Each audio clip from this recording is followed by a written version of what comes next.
बिस्मिल्लाहिर्रहमानिर्रहीम। अस्सलामु अलैकुम। I am doctor Ahmed Numan और आज इस जो ब्रीफ लेक्चर में हम डिस्कस करना चाह रहे हैं वो ये है कि एडवांस्ड मटेरियल्स क्या होते हैं और इनकी ज़रूरत क्यों पड़ती है।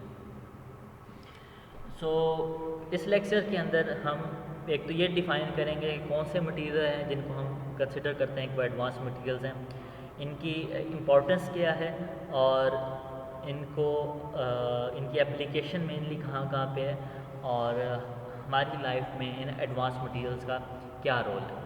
ठीक है। अगर हम डिफ़ाइन करना चाहें एडवांस मटेरियल्स को तो हम कहते हैं कि ऐसे मटेरियल जो कि हाई टेक एप्लीकेशन के अंदर जो यूज़ होते हैं नॉर्मली उनको कहा जाता है कि एडवांस मटेरियल्स हैं। But why we call them as advance materials.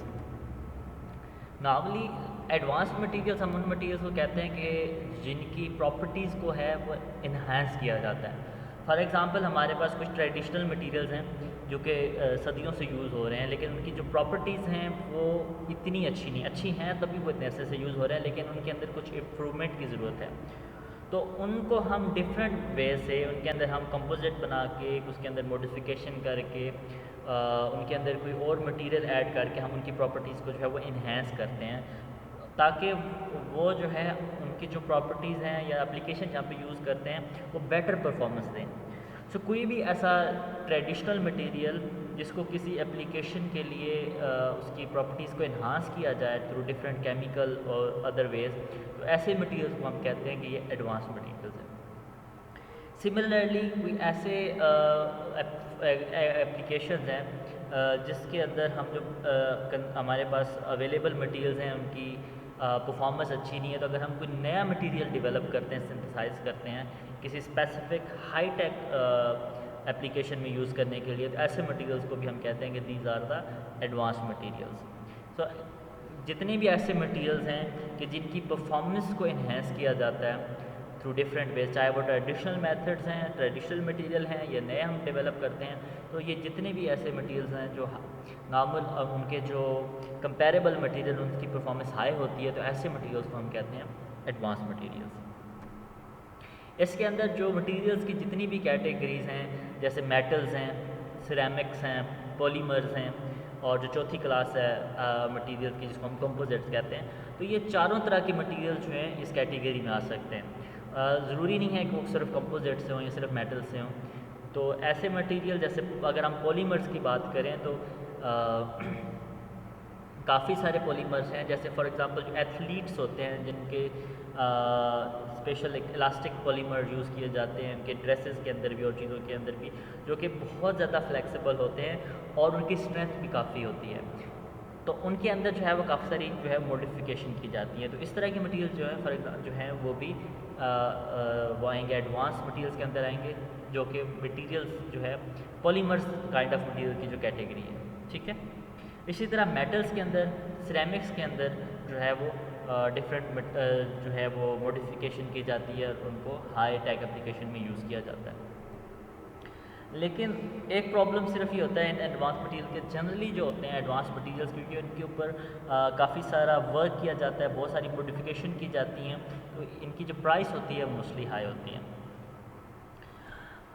अगर बात करें इनकी एग्जांपल्स की तो मोस्टली जो मटेरियल यूज़ होते हैं लेज़र्स के अंदर यूज़ होते हैं, हमारे जो इंटीग्रेटेड सर्किट्स हैं उनके अंदर जो यूज़ होते हैं, मैग्नेटिक स्टोरेज डिवाइसेस जो हैं, ये सारी जो हैं एग्जांपल्स हैं एडवांस मटेरियल्स की। अगर हम अपनी डेली लाइफ में एक बात करें एडवांस मटेरियल्स की, तो आजकल जो चीज़ सबसे ज़्यादा यूज़ हो रही है वो एंड्रॉयड फ़ोन्स हैं या जो आईफोन्स हैं।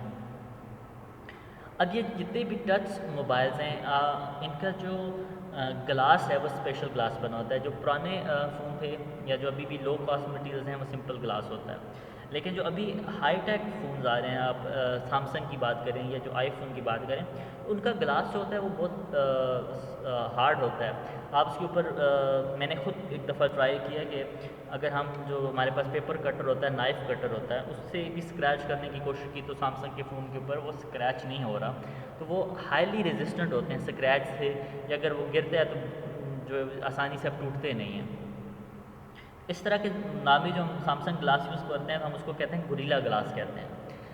और basically this is an advance type of glass के जिसमें उसके अंदर डिफरेंट मॉडिफिकेशन करके उनकी जो स्ट्रेंथ है उसको इंक्रीज़ किया जाता है, वो जल्दी ब्रेक नहीं होते, उनके ऊपर स्क्रैच नहीं पड़ते, उनको टफ़ बनाया जाता है। और ये एक जो है एक सिंपल एग्जांपल है एडवांस मटेरियल्स की कि नॉर्मल जो अब ग्लास होता है जो इवन फ़ोन के अंदर पहले यूज़ होता था वो इतना स्ट्रॉन्ग नहीं होता था, तो अब उनकी इस प्रॉपर्टीज़ को इन्हांस किया गया थ्रू डिफरेंट मॉडिफिकेशन, और अब इनकी जो परफॉर्मेंस है जो फ़ोन के अंदर वो बहुत बेटर है। सो सच मटेरियल्स के जिनकी हम प्रॉपर्टीज़ को इन्हांस करते हैं फॉर डिफरेंट एप्लीकेशन, ये सारे जो हैं हम एडवांस मटेरियल्स की कैटेगरी के अंदर इनको स्टडी किया जाता है। कुछ एग्जांपल्स करते हैं हम, और सबसे पहले हम एक सिंपल सी एग्जांपल लेते हैं स्क्रू ड्राइवर की। अब मुझे बताएं कि क्या आपको लगता है कि ये कोई एडवांस मटेरियल है जो स्क्रू ड्राइवर हम यूज़ करते हैं या नॉर्मल यूज़ करता है हम घरों में जो है वो बहुत कॉमन यूज़ होता है। इसको बनाने के अंदर क्या चीज़ें मतलब इम्पॉर्टेंट है और किन के ऊपर फोकस किया जाता है और इसकी क्या प्रॉपर्टीज़ को इन्हांस करने की ज़रूरत है, या कोई भी हम मटेरियल लें और ये देख सिंपल हमने क्या कहते हैं पेज ही कसने होते हैं। क्या लगता है आपको? जब हम एक सिंपल बहुत ही सिंपल इंस्ट्रूमेंट है जो हमारे घरों में यूज़ होता है, तो जब इसका बनाया जाता है तो इसका जो ब्लेड होता है, जो हेड होता है जो टॉप पे, इसको इतना स्ट्रॉन्ग बनाया जाता है कि जब हम पेज करते हैं, कई दफ़ा हम मटेरियल ऐसा यूज़ कर रहे हैं, किसी दरवाज़ा है, कई दफ़ा हमारे पास कोई वाटर पम्प जहाँ पे यूज़ करते हैं जहाँ पे रस्टिंग हुई होती है, तो वहाँ पे जो हम जब हमने खोलना होता है किसी पेज को या स्क्रू को ओपन करना होता है तो वहाँ पे बहुत ज़्यादा फोर्स लगानी पड़ती है। तो अगर ये ब्लेड जो है इसका जो मटेरियल है ये हल्के मटेरियल का बना हो तो इसके जो आगे हेड है जो ब्लेड्स हैं वो टूट जाते हैं, ख़राब हो जाते हैं। तो इवन एक जो स्क्रू ड्राइवर है इसका जो ब्लेड है इसको स्पेसिफिक मटेरियल से बनाया जाता है, हार्ड किया जाता है, इसकी स्ट्रेंथ ज़्यादा की जाती है ताकि जब इसको ज़्यादा प्रेशर पे फोर्स के साथ ट्विस्ट किया जाए तो ये उसको बर्दाश्त कर सकें। सेकंड, जैसे हम लोग करते हैं क्योंकि हम हर चीज़ का मल्टी यूज़ करते हैं ना, तो अक्सर कोई डब्बा खोलना हो जैसे पेंट का तो हम ये इसी तरह स्क्रू ड्राइवर पड़ा है तो उसको ही रखेंगे और उसको प्रेस करते हैं। कोई और चीज़ खोलनी है तो हम ये यूज़ कर रहे होते हैं क्योंकि हम इस तरह के काम काफ़ी करते हैं। तो इस चीज़ को मद्देनज़र रखते हुए कि अक्सर जो है अगर ये इसका जो शाफ्ट है जो इसकी हैंडल है, अगर जो शाफ्ट है इसकी अगर ये जो मटेरियल है अगर हमने इसकी टिप तो हेड तो स्ट्रॉन्ग रखा है लेकिन शाफ्ट जो है इसकी अगर हमने इसको मजबूत नहीं बनाया तो अगर हम इसको ऐसी किसी एप्लीकेशन में यूज़ करते हैं तो ये बेंड हो जाएगा। तो इवन इसका जो मटेरियल होता है वो भी इस तरह का बनाया जाता है कि वो रेजिस्ट करता है बेंडिंग को, हमेशा जो है वो स्ट्रॉन्ग मटेरियल यूज़ किया जाता है स्क्रू ड्राइवर में। इसकी शाफ्ट जो होती है वो भी स्ट्रॉन्ग होती है और इसका जो आगे टिप होती है वो भी स्ट्रॉन्ग होती है ताकि वहाँ पे जब उसको हम ट्विस्ट करते हैं फोर्स से तो वो आगे से टूटे नहीं। अच्छा, एक और चीज़ है, आपने अक्सर देखा होगा कि जो स्क्रू ड्राइवर्स होते हैं इनके जो हेड होता है, जो हैंडल होता है, ये मोस्टली प्लास्टिक का होता है। पहले ज़्यादातर वुड के होते हैं, आजकल ज़्यादातर प्लास्टिक के होते हैं। तो ये मेटल का ही क्यों नहीं बनाया जाता? ईजी हो जाएगा, इसकी क्या रीज़न है? मेन एक तो पहला जो प्रॉब्लम ये है कि अगर हम मेटल का बनाएंगे तो मेटल तो हैवी होते हैं, जिसका वेट एक्स्ट्रॉर्डिनरी हैवी हो जाएगा, इसको हैंडल करना थोड़ा सा मुश्किल होता है। इस वजह से क्योंकि प्लास्टिक जो है वो और लकड़ी जो है वो लाइट वेट होती है तो इसको यूज़ किया जाता है। सेकंड प्रॉब्लम ये है कि ये जो प्लास्टिक होता है ये इलेक्ट्रिक और जो हीट होती है इनको कंडक्ट नहीं करता, इंसुलेटर होता है। अगर हम मेटल का बनाएंगे और हम इसको गलती से मेन स्विच हमने ऑफ नहीं किया और कहीं स्विच में लगा दिया चेक करने के लिए तो क्या करेगा कि करंट लगेगा। तो इस वजह से इसका हैंडल जो है वो जो है प्लास्टिक का रखा जाता है कि हम अगर गलती से किसी ऐसी जगह यूज़ कर रहे हैं जहाँ पे करंट आ रहा हो तो हम सेफ़ हैं। सेकंड ये है कि अगर हम जैसे हमारे यहाँ गर्मी है इन दिनों भी, हम इस पे काम कर रहे हैं और ये मेटल का बना है और अगर थोड़ी देर हमने इसको धूप में रख दिया तो बाद में फिर हम इसको हाथ भी नहीं लगा सकेंगे। और जो प्लास्टिक है वो इतना कंडक्टर नहीं होता हीट का, तो वो मोस्टली जो है वो ब्रीदेबल होता है, हम इसको यूज़ कर सकते हैं। तो इन तीन वजह से, एक वेट को रिड्यूस करने के लिए और दूसरा ये इलेक्ट्रिसिटी और हीट को कंडक्ट ना करे, तो इसका जो हैंडल होता है इसको प्लास्टिक का बनाया जाता है। तो आप इससे अंदाज़ा करें कि ये बहुत ही सिंपल डिवाइस है जो बहुत कॉमन यूज़ होती है, एक्सपेंसिव भी नहीं है, फिर भी इसके अंदर आपने कितनी केयर करनी होती है कि इसका हैंडल किस चीज़ का हो, इसकी शाफ्ट की जो है वो स्ट्रेंथ कितनी हो, जो आगे इसके हेड है, जो ब्लेड्स हैं वो कितने स्ट्रॉन्ग हो, तो इतनी सारी चीज़ों को आपने जो है वो मद्देनज़र रखना होता है। एक सिंपल सा मटेरियल है, 50 रुपए का मिल जाता है। आप कहेंगे जी इतनी ज़रूरत क्या है, हम इतने सरदर्दी लें। अगर स्क्रू ड्राइवर ख़राब हो जाता है, टूट जाता है, तो हम नया ले लेंगे, मतलब रिप्लेसेबल है इजीली, तो कोई इशू नहीं है। लेकिन ऐसी मटेरियल के जो बहुत एक्सपेंसिव हैं, जो रिप्लेस नहीं हो सकते, तो वहाँ पे हम क्या करेंगे? क्या उसको भी हम ऐसे लाइक ले सकते हैं? फॉर एग्ज़ाम्पल ये अगर आप तस्वीर देखें तो ये क्या शो कर रही है? ये एक बहुत ही फेमस जहाज़ है जिसको डूबते हुए दिखाया गया है इस ड्राइंग में, टाइटैनिक। 1912 के अंदर ये डूब गया था। जो मूवी अगर आप देखें तो उसमें बताते हैं कि ये ग्लेशियर के करीब जाके उससे टक्कर हुई थी, जिसकी वजह से टूट गया। लेकिन इसकी रीज़न क्या है? मेजर रीज़न क्या है कि क्यों सिंक हुआ, ये क्यों ब्रेक हुआ? उस टाइम पे ये पूरी दुनिया में सबसे बड़ा जो है वो ये जहाज़ था और सबसे अच्छा जहाज़ बना था। लेकिन फिर भी ये एक पहले सफ़र पे गया और टक्कर लगी और टूट गया। What was the underlying reason? Basically जो मेजर प्रॉब्लम था जिसकी वजह से टूटा वो ये था कि ये रॉन्ग स्टील से बना हुआ था। That was the fault of engineer. वहाँ पे तो जो मिस्टेक हुई टक्कर वाली वो तो हुई, लेकिन अगर ये प्रॉपर अच्छे मटेरियल से जिससे बनना चाहिए था बना होता तो ये ना डूबता और ना ही ब्रेक करता। प्रॉब्लम ये था कि जब इसको कंस्ट्रक्ट किया गया तो इसके अंदर जो स्टील यूज़ की गई उसके अंदर सल्फर और फास्फोरस की अमाउंट ज़्यादा थी। नॉर्मल जिस अमाउंट में बनाया गया था, अगर वो नॉर्मल पानी में चलता तो इट्स ओके, उसमें कोई प्रॉब्लम नहीं था, वो नॉर्मली यूज़ होते हैं। लेकिन अगर आप ऐसा मटेरियल यूज़ करते हैं जिसके अंदर सल्फ़र और फास्फोरस ज़्यादा और वो ठंडे पानी में जाता है, जैसे यहाँ पे ये ग्लेशियर वाले पानी में जहाँ पे टेम्परेचर बहुत कम था वहाँ पे चल रहा था, तो वहाँ पे ऐसे मटेरियल जिनके अंदर सल्फ़र और फास्फोरस कंटेंट ज़्यादा हो वो ब्रिटल हो जाते हैं, वो ईज़िली फ्रैक्चर कर जाते हैं, ईज़िली टूट जाते हैं लो टेम्परेचर के ऊपर। सो जो मेजर फॉल्ट था जिसकी वजह से टाइटैनिक डूबा वो ये था कि इसका जो मटेरियल था वो उन ठंडे पानी के अंदर चलाने के लिए वो सूटेबल नहीं था। वहाँ पे हल्का सा कहीं से भी अगर वो टक्कर होती तो वो टूट सकता था, क्योंकि वो मटेरियल सल्फ़र और फास्फोरस ज़्यादा होने की वजह से ठंडे एटमॉस्फेयर में ब्रिटल हो जाता है।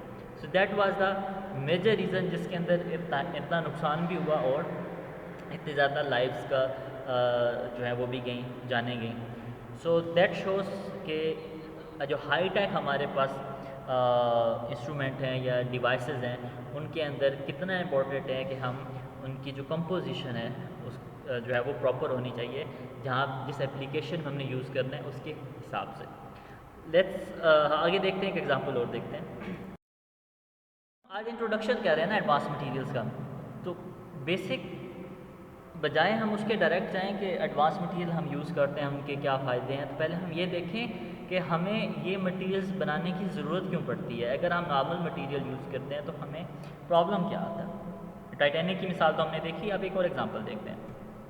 ये आपको एक स्पेस में जाने के लिए नज़र आ रहा है। अच्छा, ये बात है जनवरी 1984 की, जिसके अंदर ये जो स्पेस शटल थी ये लॉन्च हुई और कुछ मिनट के बाद ही आप डायग्राम में देख सकते हैं कि ये तबाह हो गई। दैट वाज एक काफ़ी फेमस एक्सीडेंट है जिसको आप कहते हैं स्पेस शटल चैलेंजर डिज़ास्टर। ये इसका नाम चैलेंजर था स्पेस शटल का, और ये डिज़ास्टर हुआ जी 1984 में। अब ये हुआ क्यों? अब फिर वही बात जैसे टाइटैनिक में हुआ ना कि वो ठंडे पानी में चलने के लिए वो स्टील प्रॉपर नहीं थी, क्यों वो ब्रिटल हो जाती है अगर सल्फर और फास्फोरस ज़्यादा हो। यहाँ पे भी कुछ ऐसे ही काम हुआ। जो रॉकेट का जो फ्यूल टैंक था जिसने जाना था स्पेस में, उसके अंदर जो ओ रिंग कहते हैं, जो प्लास्टिक के बने होते हैं, जिसको हमारे आम ज़बान में हम उसको वॉशल कहते हैं, और मोस्टली पॉलीमर की बनी होती है। जो वहाँ पे वो बैंड यूज़ हो रहा था, जो ओ रिंग यूज़ हो रहा था वहाँ पे फ्यूल के अंदर जहाँ पे उसकी पॉइंट होता है, वहाँ पे जो मटेरियल यूज़ हुआ वो मटेरियल यूज़ हुआ कि जो लो टेम्परेचर पे अपनी इलास्टिसिटी खो देता है। अब अगर हम जो रिंग यूज़ करते हैं जहाँ पे भी लीकेज होती है, कहीं पे भी हम गाड़ियों में यूज़ करते हैं, बाइक्स में यूज़ करते हैं, इसी तरह ये स्पेस शटल में यूज़ होता है, अगर वो इलास्टिक ना हो, इलास्टिसिटी छोड़ दे, तो वहाँ से लीकेज होना शुरू हो जाती है। और यहाँ पे इस स्पेस शटल के अंदर हालांकि बहुत हाईली पेड जो है वो मंसूबा था, तो वहाँ पे जो उन्होंने गलती ये की कि जो उन्होंने और रिंग जो यूज़ किया जिस मटेरियल से बना हुआ है वो लो टेम्परेचर पे काम नहीं करता। और ये जो स्पेस शटल है जब इसको लॉन्च किया गया था दैट वाज इन जनवरी 1984, जनवरी में वहाँ पे टेम्परेचर जो है वो 0 डिग्री से कम था। और ये जो रिंग है ये 0 डिग्री सेंटीग्रेड पे जाके अपनी इलास्टिसिटी खो देता है, जिसकी वजह से वहाँ पे लीकेज हो रही थी। और जब इन्होंने स्पेस शटल को लॉन्च किया तो उस लीकेज की वजह से ये ब्लास्ट हो गया। सो जस्ट एक माइनर मिस्टेक की वजह से इतना बड़ा लॉस हुआ। सो दैट शोज़ के जब भी हमने कोई चीज़ बनानी है जो अप्लाई करनी है, चाहे वो छोटी सी और एक बहुत ही माइनर चीज़ है, उन्होंने हर चीज़ पे बहुत ध्यान रखा होगा, लेकिन एक माइनर सी मिस्टेक हो गई है। तो जब भी हम हाई टेक एप्लीकेशन है, जो एक्सपेंसिव एप्लीकेशन है, तो वहाँ पे हमने छोटी छोटी चीज़ का ध्यान रखना होता है कि जो चीज़ भी हम यूज़ कर रहे हैं वो जहाँ पे हमने अप्लाई करना है वहाँ पे जो कंडीशन है, चाहे वो टेम्परेचर है चाहे वो प्रेशर है, उसके अंदर वो काम कर सकें। सो दिस इज़ वेयर जो है हमारे जो हम ये टर्म यूज़ करते हैं एडवांस मटेरियल्स की, ये आती है कि हम हर एप्लीकेशन के लिए वो मटेरियल बनाएं, उनकी प्रॉपर्टीज़ को इस तरह से इन्हांस करें कि वो वर्किंग एनवायरनमेंट के अंदर अच्छी तरह परफॉर्म करें और वहाँ पे इस तरह का कोई डिज़ास्टर ना हो। ये तो थे हमारी जो ट्रांसपोर्टेशन के रिलेटेड जो हमने देखे हैं और एक साइंस स्पेस क्राफ्ट। एक एग्जांपल देते हैं हमारी डेली लाइफ की कि पहले हमारे पास जो ये क्या टूल रहे हैं, कुछ समझ आ रही है आपको? Basically these are the hunting tools जो पुराने ज़माने में हंटिंग के लिए जानवरों का शिकार करने के लिए यूज़ करते थे। सो शिकार तो उनसे भी हो जाता था but they were not that affective. तो आजकल कौन से हंटिंग टूल यूज़ होते हैं आप देख सकते हैं। सो अब कौन से टूल ज़्यादा इफेक्टिव है, जो हम गन्स यूज़ कर रहे हैं या जो हम हाथों से हंटिंग करते थे? डेफिनेटली जो गन्स हैं बहुत इफेक्टिव हैं, निशाना आपका बहुत एक्यूरेट होता है, आप दूर से बैठ के कर सकते हैं। सो जो ये टेक्नोलॉजी है इसको हम हर फील्ड के अंदर मोस्टली जो है वो अप्लाई करते हैं। तो जो गन्स हैं मोस्टली हम इनको कहते हैं these are the advance tools of hunting. ये जो पुराने आपको नज़र आ रहे हैं टूल्स, बेसिकली ये क्लासिकल टूल्स है जो किसी ज़माने में यूज़ होते थे। अभी जो गन्स यूज़ हो रही हैं this is the advance type of hunting tools. ठीक है, एग्जांपल ले लेते हैं किसी एडवांस मटेरियल की जो बहुत कॉमनली यूज़ होता है। So one example is carbon fibre. अच्छा, कार्बन फाइबर जो है वो बहुत डिफरेंट जो ऑटोमोबाइल इंडस्ट्री है वहाँ पे भी यूज़ होता है, जो हमारी सीमेंट इंडस्ट्री है, जो कंस्ट्रक्शन इंडस्ट्री है, वहाँ पे भी इनको यूज़ किया जाता है। डिफरेंट एप्लीकेशन है। So let's see in detail. Carbon जो फाइबर है इसका advantage, one of the main advantage ये है कि कार्बन फाइबर जो है ये मेटल्स वगैरह की निस्बत बहुत लाइट वेट होता है। एक आम तौर पे स्टील की निस्बत जो है इसका वेट 75% कम होता है स्टील की निस्बत। सो वेट इसका कम होता है। और अगर हम इसकी स्टिफनेस की बात करें, इसकी स्ट्रेंथ की बात करें, तो इवन दो इट्स 75% लाइटर है स्टील से, लेकिन ये 12 टाइम्स 12 गुना ज़्यादा स्ट्रॉन्ग होता है स्टील से, which means it's more durable. So अगर हम एक इसकी टिपिकल एग्जांपल देखते हैं यहाँ का यूज़ होता है, तो मोस्टली जो हमारे आजकल जो लेटेस्ट कार्स आ रही हैं जो एक्सपेंसिव साइड पे नॉर्मली जो हम यूज़ करते हैं, डेफिनेटली उनके अंदर तो कार्बन फाइबर नहीं होता, वो तो स्टील की बनी होती हैं या डिफरेंट अदर मेटल्स से जो बनी होती हैं। तो कार्बन फाइबर की जो कार है ये तो एक, क्योंकि कार्बन फाइबर यूज़ हो रहा है मेटल्स की बजाय, स्टील की बजाय, तो एक तो ये लाइट वेट होगी। लाइट वेट होने का मतलब ये है कि इसकी स्पीड ज़्यादा होगी और इसकी फ्यूल एफिशिएंसी भी ज़्यादा होगी, क्योंकि अगर वेट कम होगा तो वो पेट्रोल कम खाएगी। सो दोनों तरफ से बचत है। और अगर हम इसकी स्ट्रेंथ की बात करें, अगर खुदा न खास्ता कहीं पे एक्सीडेंट हो जाता है तो स्टील की निस्बत ये 12 टाइम्स ज़्यादा स्ट्रॉन्ग है। तो यहाँ पे भी फ़ायदा, मतलब हर तरह से एडवांटेज ही है। सिमिलरली हम अगर हम आप साइकिलिंग करते हैं तो मोस्टली जो मेटल्स की बनी साइकिल्स होती हैं वो बहुत हैवी होती हैं, उनको चलाना बड़ा मुश्किल होता है।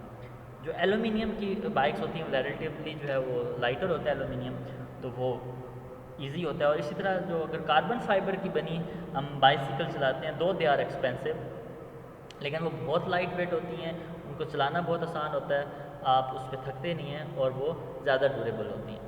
सो this is one of the example of advance material जो कार्बन फाइबर है, जिसको डिफरेंट एरियाज़ में यूज़ किया जाता है। एंड इसकी जो प्रॉपर्टीज़ हैं वो इसी वजह से हम इसको एडवांस मटेरियल कहते हैं कि इसकी प्रॉपर्टीज़ जो हैं वो बेटर हैं जो ट्रेडिशनली हम मटेरियल यूज़ कर रहे थे उनकी निस्बत। जस्ट सी सम एरियाज़ जहाँ में हम एडवांस मटेरियल्स को बहुत ज़्यादा यूज़ करते हैं। सो नॉर्मली जो एरोप्लेन्स होते हैं इनके अंदर जो है वो एडवांस मटेरियल यूज़ किए जाते हैं इसकी स्पीड को इन्हांस करने में, इसके वेट को रिड्यूस करने में, इसकी फ्यूल एफिशिएंसी जो है उसको इन्हांस करने में। अनदर जो हमारे पास फाइटर जेट्स होते हैं मोस्टली इनके अंदर जो है वो इसी तरह से different type of advance material use होते हैं इसकी कंस्ट्रक्शन के अंदर।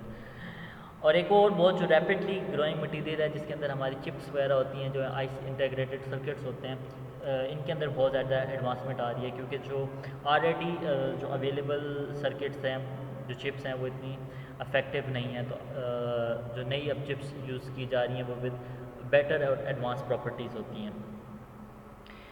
इसके अलावा आप देख सकते हैं कि जो इम्प्रूवमेंट हो रही है, जो एडवांसमेंट हो रही होती है, जो मोबाइल फ़ोन की जो इंडस्ट्री है उसके अंदर बहुत ज़्यादा और बहुत जल्दी से ग्रोथ हो रही है।